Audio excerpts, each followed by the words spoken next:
Today, I show you guys how to get barley and flax and set up your own farm in the plains.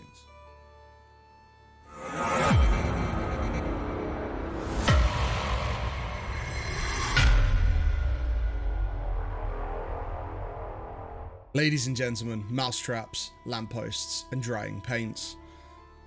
I'm Timoredbeard, and today we're going to talk about how to get barley and flax once you've reached access to the plains, and how to set up your crops ready to go.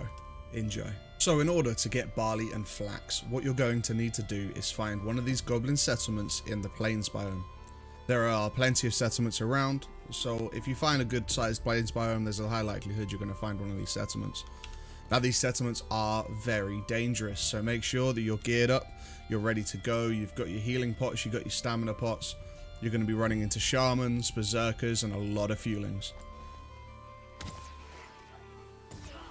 Frost arrows are incredibly useful because it does slow down the enemies, making them extremely kiteable, meaning you don't really have to get into that melee range with them. And you can keep them locked up and make it a hell of a lot safer for yourself.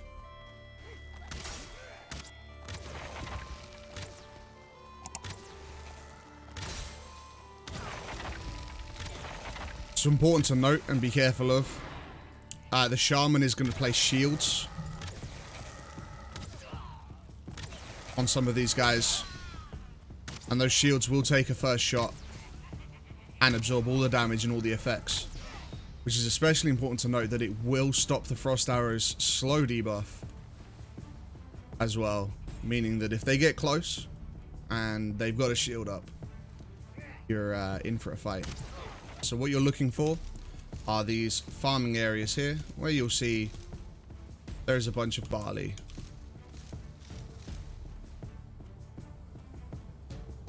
Grown there. Now this settlement, probably one of the weaker ones I've found so far, as it only had barley, and it only had one farming field, which is a real shame.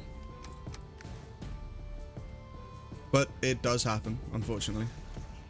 So here we have another settlement, guys, with a fueling berserker 2-star, no less. Without frost arrows, I'd be in some serious trouble against this guy. Serious trouble. Even with the gear that I do have.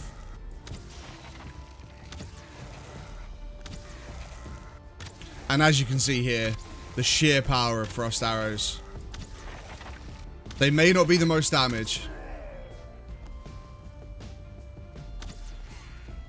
but in my humble opinion, they are by far the best arrows, and very, very easy to farm the materials for as well. And then again, guys, you find the farming area here with the farming fields, and of course you just collect up all of your flax. I'm carrying too much. Let's drop this black metal for now.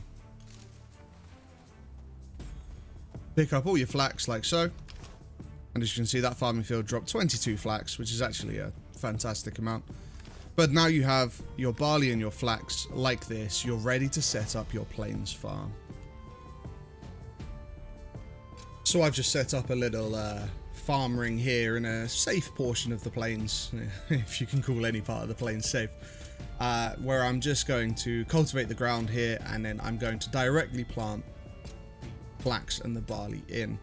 Now, talking about farming, I personally prefer to exponentially grow my farms until they are at maximum capacity before I use any of the materials whatsoever. So everything I grow, I replant until the field is completely full, and then once the field is completely full, then any of the excess I get every time I harvest, I then use for crafting. And that means that I'm always getting the maximum amount every time I harvest, and I'm never running out of barley or flax. It's a perfect way to do it. Now, when it comes to the defense of your plains farms, some people like to build massive fortresses around their farms. Some people like to put them in secluded sections with a little secure portal, and just to pop over here whenever they harvest. What you choose to do is entirely up to you. However, I do recommend that if you do want to set up a fortress, or maybe even move your main center of base to the plains, that you find an island. There are many little plains islands out there, and you can set up a bunch of workbenches all across the island, forcing absolutely everything to not be able to spawn. And then you have a completely secure, safe place to set up home, build a little dock so you can boat over to the mainland whenever, and your farm will be continuously safe.